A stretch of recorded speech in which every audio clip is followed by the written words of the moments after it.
The protagonist had always known something wasn't quite right with their family, but it wasn't until adulthood that they truly began to understand the depth of the dysfunction. Growing up, there were moments that seemed normal, family dinners, birthday celebrations, holidays.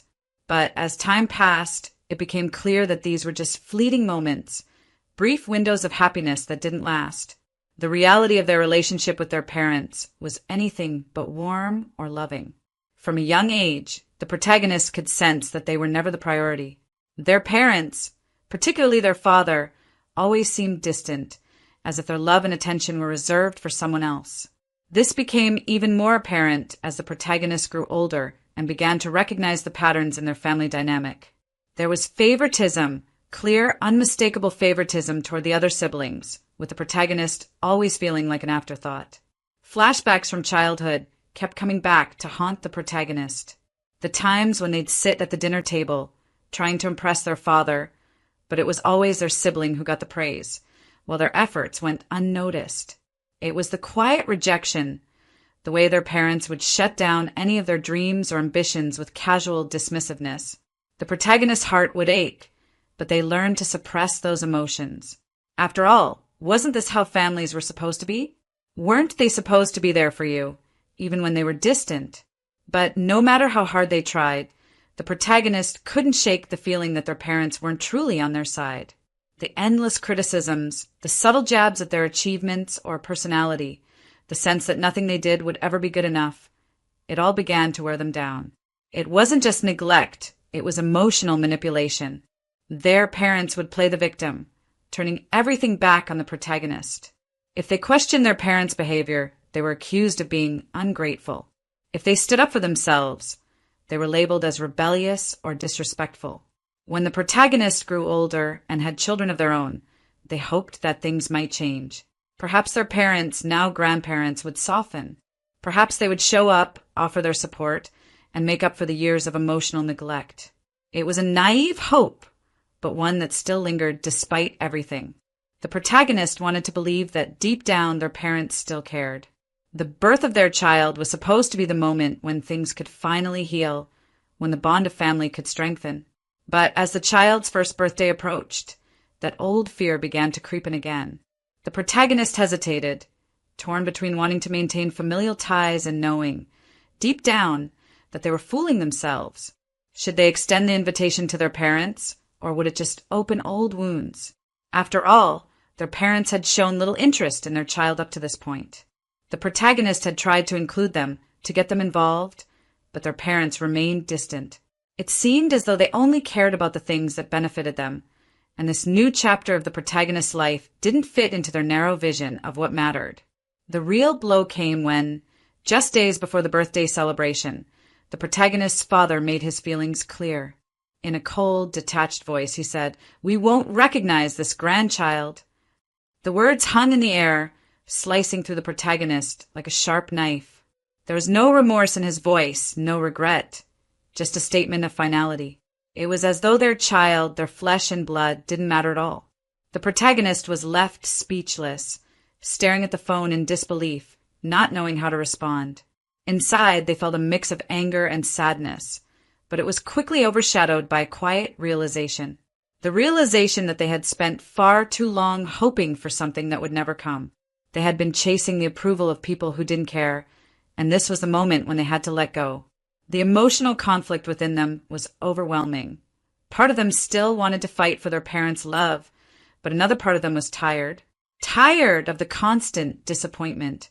Tired of the emotional games. Tired of being the one who always reached out, only to be met with indifference.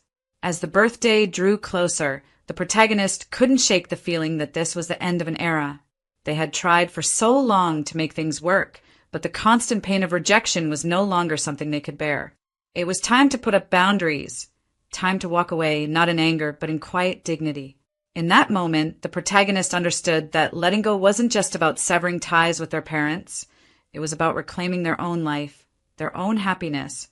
The days leading up to the first birthday of the protagonist's child had been a whirlwind of preparation. There was an overwhelming sense of excitement in the air, not just for the child, but for the protagonist, too. This was a a moment they had long dreamed of, a celebration of life and love that they could finally share with their little one. The decorations were a labor of love, each balloon, each ribbon, carefully placed, reflecting a small piece of the joy that had taken over their life since becoming a parent. The cake, sweet and rich, was ordered from a local bakery, and the guest list had been made up of close friends, people who had been there for the protagonist through thick and thin. The anticipation was palpable. The protagonist had dreamed of this moment for years, the first real family celebration that included their child. But even more than that, they had hoped that their own parents would be there. Perhaps it was naive, but the protagonist held on to the hope that this new chapter would bring reconciliation. Maybe their parents, now grandparents, would come to appreciate the joy their grandchild brought into the world.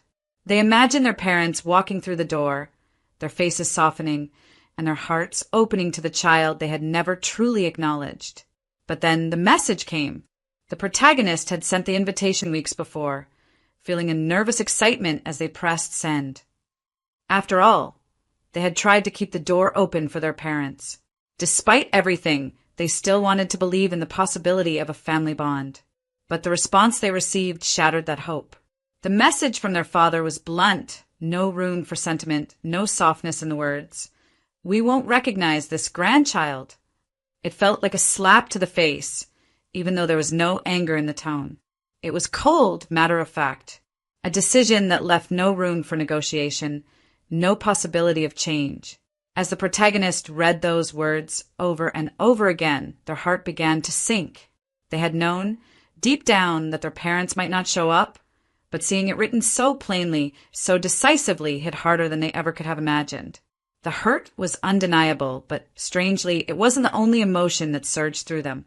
Beneath the sadness and disappointment, there was a growing sense of clarity, a quiet realization that this was it. This was the moment they had been avoiding, the moment they had feared for so long. Sitting in the quiet of their living room, the protagonist stared at their phone, processing the message. It felt as though the world around them had frozen for a moment. The first birthday of their child was supposed to be a time of joy, a time to celebrate, but it had become an emotional battlefield, forcing the protagonist to confront the very thing they had been avoiding, the painful reality of their family's indifference. The thoughts came rushing in, the reflections on everything they had endured over the years. The emotional cost of their parents' absence was immense. Every birthday, every holiday, every important moment in their life that had been overshadowed by their parents' refusal to be fully present. It was as though they had been living in a shadow, always striving for the love and acceptance that was never truly there. And now, this refusal, so final and absolute, was the punctuation at the end of a long sentence of neglect. But something shifted within them as they sat in silence. They realized, almost with surprise, that they weren't as devastated as they expected to be. Yes, there was pain, but there was also a strength rising within them that they hadn't fully recognized before. They had spent so many years seeking their parents' approval, hoping that one day things would change. But now, in this moment, they understood that they didn't need that approval anymore. The absence of their parents didn't define their worth. In fact, it was freeing. It was the beginning of their own journey, one where they no longer had to rely on the toxic validation that had been withheld from them for so long. The emotional weight that had been bearing down on the protagonist for years seemed to lift, replaced by a quiet sense of empowerment. They had given so much of themselves, only to be met with indifference. But now they knew that they could let go. They could stand tall, no longer carrying the burden of their family's expectations and rejection. When the moment came to confront their parents, the protagonist's response was calm, measured. There were no outbursts, no tears, just a simple, firm statement. "Okay, just don't ask me for money for your debts anymore." It was as if the words had been building up inside them for years, and they finally felt the power of speaking them out loud. Their father's laughter on the other end of the line didn't sting as much as it once would have. There was no anger in the protagonist's voice, just a sense of quiet dignity. The battle had already been won, not through shouting, not through drama, but through silence and strength. As the conversation ended, the protagonist felt a deep sense of finality. They had finally broken free, not in anger, but in calm, dignified defiance. It wasn't the dramatic confrontation they had once imagined, but it was better. The real surprise they knew was yet to come. The protagonists sat alone in the quiet of their home, the hum of daily life surrounding them, but there was a deep inner silence that felt more pronounced now than ever. Their mind was swirling with conflicting emotions, the kind that often arise when the heart is torn between old habits and the painful but necessary process of moving on. The weight of their parents' rejection hung heavily on their shoulders, but it was not just the words that stung, it was the years of emotional neglect, the constant feeling of being unwanted. They had never been good enough, not for their parents, not for the people they had loved and hoped would love them back. The absence of their parents at their child's first birthday was simply the most recent chapter in a long history of abandonment, manipulation, and betrayal. The protagonist's thoughts drifted back to the childhood they had once hoped would be different. They had been a quiet, sensitive child, always trying to please their parents, craving their attention and approval. It seemed like no matter how hard they tried, it was never enough. Their father had always been distant, too absorbed in his own world, while their mother had been critical, always finding something to disapprove of. In the moments when they had tried to open up, to share something important, their parents had often brushed them off, or worse, made them feel small for having needs. There were flashes of moments, though, that felt like love, times when their mother would embrace them, or when their father would briefly show a glimmer of pride in their accomplishments. But those moments were fleeting, quickly overshadowed by the coldness that came right after. As the protagonist reflected on those years, they began to realize something they had never allowed themselves to fully understand before. Their parents' love was conditional. It was always about their parents' expectations and never about the protagonist as an individual. The approval they had so desperately sought, the love they had hoped would one day be freely given, would never come. And now, as an adult, they could see it clearly. What had once been the driving force in their life was nothing more than a mirage. The realization stung, but it also came with a certain clarity. The protagonist had spent years trying to meet their parents' expectations, sacrificing their own happiness and identity in the process. And what had it gotten them? A life filled with emotional scars and an ongoing cycle of disappointment. Their parents had taught them that love was earned through performance, through appeasing others' desires, but the truth was far simpler. Love should never be conditional. As the emotional weight of this understanding settled over them, a new strength began to grow, an inner strength that didn't come from yelling, from fighting, or from pleading for recognition.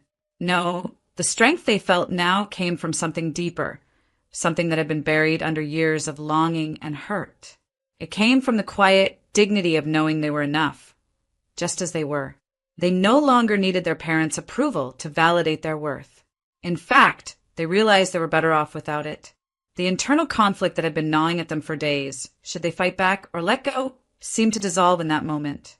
Fighting back would only feed into the toxic cycle, perpetuating the drama and the hurt. They had tried for so long to engage with their parents in a way that would make them see the protagonist for who they truly were, but it had never worked. The cycle was always the same. Disappointment followed by a brief hope, only to be crushed again. The protagonist realized that in order to break free, they didn't need to fight back. They didn't need to waste any more energy on seeking a love that would never be given. What they needed was silence. Not silence out of fear, but silence out of strength. They knew the world would continue turning, whether or not their parents were involved in their life. Their child, the one they had worked so hard to raise with love and care, would be the focus of their attention from now on. The protagonist's decision had been made. They would no longer let their parents dictate the course of their life, no longer let their toxic presence shadow their every move. In the silence, they would find their power. As they reflected further, memories of their younger self, their yearning for approval, the deep sense of rejection, felt almost foreign to them now. They realized how much they had changed, how much they had grown. In this moment, the protagonist was not the fragile, longing child anymore. They were an adult, a parent, someone who had learned the hard way that the approval of others could never be the foundation of self-worth. The choice to remain silent, to walk away from the family dynamic that had once defined them, was an act of self-respect. They didn't need to scream or shout, to demand anything from their parents. They simply needed to refuse to participate in the toxic game they had been playing for far too long. No more explanations. No more begging for love. They had found a new kind of peace, one that came from within, and it was more powerful than anything they had ever experienced. As the protagonist moved forward, there was no anger, no bitterness, just a quiet, firm resolve to never let the toxic influence of their family shape their life again. The emotional dilemma was over. The decision had been made. And in that silence, they had found the strength to carry on, unburdened, free. The protagonist sat at their kitchen table, the quiet hum of their home almost unbearable. The silence wasn't just a lack of sound, but a reflection of the weight that had been building in their chest for weeks. They had always known their parents were financially unstable, but over the past few years, it had become a constant theme in their lives, one that they couldn't escape. Their parents' financial struggles were no longer a background issue. They were a regular presence, showing up at the most inconvenient times with their hands outstretched, asking for help. It started off small, with their parents asking for a little extra cash here and there. Just until payday, they'd say. It was easy to say yes in the beginning, to offer a helping hand. After all, they were family. But soon, the requests grew larger and more frequent. They needed help paying bills. Then it was for medical expenses. Next, it was for car repairs. And on and on. Every time they'd send the money, the requests would keep coming, but the gratitude was always fleeting. Their parents never truly seemed to understand the burden it placed on the protagonist, and it was clear that the financial help was expected, not appreciated. The protagonist began to feel the strain of it all. They worked hard to build their own life, to create a secure and stable environment for themselves and their child, only to watch their parents spiral deeper into debt. The more money they gave, the more they seemed to need. There was never an end in sight, and the requests were always urgent, never allowing them to catch a breath. They felt trapped, forced into a cycle of giving, yet their parents' situation never improved. What had started as a desire to help, out of love and family loyalty, soon began to feel like an unspoken obligation, an emotional blackmail that they could never escape. Each time their parents called, it wasn't just about the money, it was the underlying message that they were failing them. If they didn't send the money, they'd be branded as selfish, uncaring, or ungrateful. This dynamic had always existed, but it had been subtle, hidden behind the guise of family love and duty. Over time, the protagonist began to recognize it for what it was, manipulation. The turning point came when their parents called once more, this time asking for a large sum of money to cover a business venture they had invested in, a risky, poorly thought-out scheme. Their tone was urgent, demanding even, and the expectation was clear. They needed the money, and they needed it now. The protagonist listened, feeling a familiar wave of frustration building inside them. How could they possibly help them again? They had already given so much, and for what? The financial support was only ever temporary, and their parents were no closer to solving their problems. It was as if nothing would ever change, no matter how much money the protagonist poured into their problems. The realization hit them hard. The money was never the issue. It wasn't about paying off debts or fixing problems. It was about control.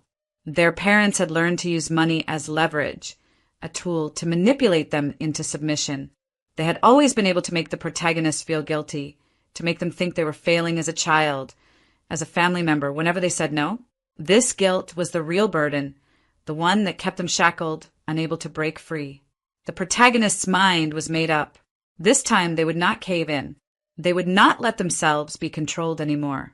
They didn't need to explain themselves or justify their decision. This was their life now, and they had worked hard to get to this point. The idea of constantly handing over money to support their parents' destructive patterns of behavior was no longer something they were willing to do. In a quiet, determined decision, they resolved to stop enabling them. They would no longer let their parents' financial problems dictate the course of their life. For the first time, they realized that saying no wasn't a reflection of their love or lack thereof.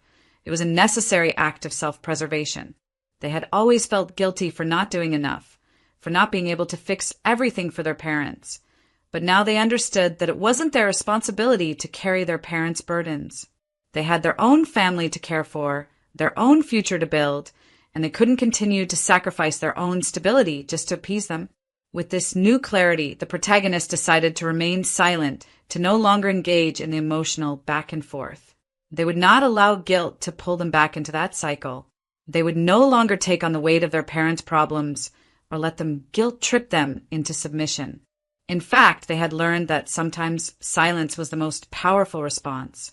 By not responding to their parents' requests, by choosing not to offer them any more financial help, they were taking control of their own life for the first time. It was a quiet, dignified act of defiance, but it felt like freedom. As they sat there, pondering their decision, they felt an inner strength growing. This wasn't about anger or vengeance, it was about growth. They had finally recognized that their worth wasn't tied to how much they could give, how much they could sacrifice for their parents' sake. It was time to take control, to live a life that was no longer dictated by guilt or manipulation. For the first time in a long while, the protagonist felt at peace, knowing that they were doing what was best for themselves, and that in the end was all they could do. The day of the birthday arrived, and the house was filled with warmth and laughter, the faint sound of children playing, and the soft hum of the birthday decorations swaying in the breeze. It was supposed to be a celebration, a moment of joy for their child, a first milestone in their life that would be cherished forever. Yet, as the day wore on, the protagonist felt a heaviness settling over them. The phone call from their parents that morning had been the final blow. "We're not coming," their father had said, his voice as cold and dismissive as ever. "We won't recognize this grandchild. You know, this isn't the way we raised you. You shouldn't be forcing us into this." The words hit harder than they had expected. It wasn't just the refusal to attend the birthday. It was the fact that their parents still viewed them as a disappointment, still unable to accept the decisions they had made in their life. They hadn't changed. They hadn't grown. They were still trapped in their old patterns, manipulating and controlling, trying to bend the protagonist to their will with guilt and shame. And now, they were using their grandchild as another tool in their emotional game. The protagonist took a deep breath, trying to push away the feelings of hurt that threatened to rise. For so long, they had tried to please their parents, to gain their approval, to prove that they were worthy of love. But now they knew better. They knew that no matter how hard they tried, it would never be enough. They had spent years trying to appease them, trying to be the child they wanted, only to find that it didn't matter. No amount of sacrifices, no amount of bending to their will, would ever make them truly proud of their child. And now, they realized something that had been gnawing at them for so long. They had been letting their parents control their life. Their child's first birthday should have been a celebration of new beginnings, of joy of the future. But their parents had twisted it into a reminder of everything that had been wrong in the past, the disappointment, the guilt, and the suffocating weight of their manipulation. As they stood there, the calmness settling in, the protagonist made a decision. They would no longer let their parents dictate their happiness, their life, or the future of their child. With a steady hand, they dialed their father's number. The phone rang, and they waited, knowing that the conversation ahead would not be easy. When their father answered, the protagonist spoke with a quiet but unwavering voice. "Okay," they said, their tone calm, almost too calm. "Just don't ask me for money for your debts anymore." The words hung in the air, simple and firm. There was no anger, no shouting, no dramatics. It wasn't a confrontation. It wasn't a threat. It was just the truth, delivered with the quiet power of someone who had finally found their voice. On the other end of the line, there was a pause. For a moment, there was nothing but silence. Then the father chuckled. "Oh, come on. You can't be serious. You'll come running to us when we need you. We know you." His laughter was dismissive, as if he was certain that the protagonist was only saying this in the heat of the moment, that they wouldn't follow through. He was used to their weakness, to their desperation to please him, and he thought nothing would change. He thought the protagonist would back down, as they always had before. But this time, there was something different. There was no fear in the protagonist's voice. No hesitation. They had made a decision, and they were no longer the person they used to be, the one who cowered under pressure, who gave in to guilt and manipulation. The protagonist felt a quiet surge of empowerment as their father continued to laugh on the other end. He didn't believe them. He thought they were bluffing. But the protagonist knew they weren't. They weren't afraid anymore. They didn't need their father's approval or validation. They didn't need to be his pawn in his endless cycle of emotional manipulation. They had something far more important now, a sense of self-worth that had been long buried under years of compromise and sacrifice. "No," the protagonist replied calmly, "I mean it. I won't." The certainty in their voice was palpable, and for a brief moment, They could almost feel their father's surprise, the slight shift in his demeanor. There was no immediate response. The laughter stopped, the silence stretched on, and the protagonist held their ground, not feeling the need to say anything more. There was nothing more to say.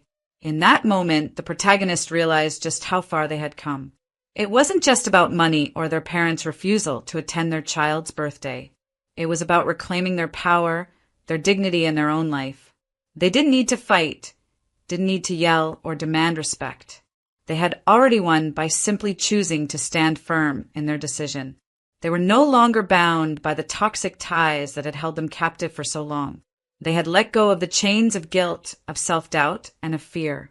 It was an act of quiet rebellion, of self-preservation, and the protagonist knew, in that instant, that they would never go back to being the person they once were. This was the turning point. This was where their journey of growth truly began. The days after the phone call passed by slowly, but the protagonist felt a quiet sense of peace settling over them. Each day was an affirmation that they had made the right decision. They no longer felt the pull of their parents' toxic influence, no longer felt that underlying guilt trying to drag them back into their old ways. But there was one final step, a quiet, dignified gesture that would bring everything full circle. It wasn't a dramatic gesture. There would be no loud confrontations, no public shaming. Instead, it was something far more powerful. The protagonist knew that the only way to truly break free from the grip their parents had on them was to prove that they didn't need them. They didn't need their validation. They didn't need their approval. And most importantly, they didn't need to be used for their parents' financial gain any longer. A few weeks earlier, the protagonist had quietly finalized everything, legally, financially. The business, the assets, the investments. Every detail had been carefully arranged without their parents knowing. It was all done in silence, no fanfare, no announcements. It wasn't about showing off or flaunting their success. It was about freedom. They were finally in control of their life. And now, it was time for the final piece of the puzzle to fall into place. On the morning of the mailbox surprise, the protagonist felt a deep satisfaction as they quietly prepared for what was coming. They could already feel the quiet strength within them, a strength they had quietly built over the years, hidden beneath the surface. Their parents, still wrapped up in their own world, still unaware of what was unfolding, were about to receive a wake-up call. The protagonist had arranged for a life-changing document to be delivered to their mailbox. It was a legal notice, one that would completely change the course of their relationship with their parents, and one that would prove once and for all that they were no longer bound by the chains of manipulation and financial dependency. The protagonist didn't need to be there when the mail arrived. They already knew what would happen. The document would speak for itself. They would see it, read it, and in that moment they would understand the truth. The protagonist was no longer dependent on them, no longer living in their shadow. Their financial independence had been quietly achieved, and it had all been done without fanfare. As the mail arrived at their parents' house, the protagonist felt an undeniable sense of satisfaction. The document was now in their hands, and they would soon face the consequences of their actions. No more manipulation, no more control, just the quiet, undeniable truth of a life finally reclaimed. The moment the document arrived in their parents' mailbox, it was as if the entire universe had shifted. At first, there was no immediate reaction. They opened the envelope, probably thinking it was just another piece of paperwork they could try to ignore, another bill they would expect the protagonist to pay. But when they read the contents, reality hit them like a thunderclap. The document was a formal notification, one that severed any remaining ties. The protagonist had done it quietly, without fanfare. Their inheritance, once at the mercy of their parents' financial demands, was now entirely under their control. More than that, it outlined that their parents were no longer able to claim any part of their wealth. The financial dependency, the emotional manipulation, they were gone, cut off with a single stroke of the pen. As their parents processed the weight of what had just happened, something inside them seemed to break. They were now fully aware that they had no more claim over the protagonist's life. The phone calls, the pleas for money, the silent expectations of their constant support, they were all gone. The protagonist was free. But the most powerful part of it all wasn't the financial severing. It was the emotional realization. For the first time, their parents were truly alone in their own mess. There were no more calls for help, no more guilt trips. No more chances to manipulate or guilt-trip the protagonist into sacrificing their own happiness for the sake of their parents. And it was in that silence, that calm absence, that the true weight of the betrayal finally hit them. The protagonist, from a distance, watched as karma unfolded. It wasn't loud. There were no shouts or public confrontations. There was no need. The quiet weight of their independence spoke louder than any argument could. The protagonist didn't revel in the parents' pain. They didn't gloat. Instead, they simply felt a deep sense of peace. They had learned that true power didn't come from loud confrontation or dramatic gestures. It came from standing firm in one's own strength and allowing time and the universe to take care of the rest. Looking back, the protagonist reflected on how far they had come. They had grown not through explosive moments of anger, but through quiet reflection, dignified silence, and firm resolve. Their strength didn't need to be validated by anyone else. And in the end, it was that quiet strength, that resilience in the face of adversity, that had set them free. As the protagonists sat in their quiet home, they allowed themselves the rare gift of reflection. The weight of everything that had happened seemed to fade into the background, replaced by an overwhelming sense of peace. They thought about all the years spent chasing approval, trying to please people who would never give them the love and validation they craved. They thought about the countless times they had been asked to sacrifice, to give up their own happiness for the sake of others. But now, in this moment, they realized something fundamental. The strength they had been seeking was never outside of them. It had always been within. They had built it, piece by piece, through every silent sacrifice, through every moment of pain when they chose to walk away instead of engage in toxic cycles. They had finally freed themselves from the emotional and financial chains that had bound them to their parents. And as they sat alone, surrounded by the peace of their own choices, they could see clearly they had made the right decision. The toxic people who once held sway over their life were no longer a part of their story. The protagonist had broken free, not by burning bridges with rage or seeking revenge in dramatic fashion, but by quietly choosing to walk away. They had learned to find their voice, not in anger or confrontation, but in their quiet actions. They realized that true peace didn't come from winning battles. It came from knowing that you had the strength to let go of what no longer served you. And in this final moment of introspection, the protagonist smiled softly, a tear escaping from the corner of their eye. It wasn't a tear of sadness, but of pride. They had learned that strength didn't always need to be loud, and peace didn't always need to be earned by fighting. Sometimes the greatest peace came simply from walking away and finding comfort in your own growth. With a deep breath, they stood up, walking towards the window and looking out the horizon. They had no need to look back anymore. The final lesson had been learned. As they stepped forward, they whispered to themselves, "I choose peace." And in that moment, they knew it was the right choice, one that would stay with them forever.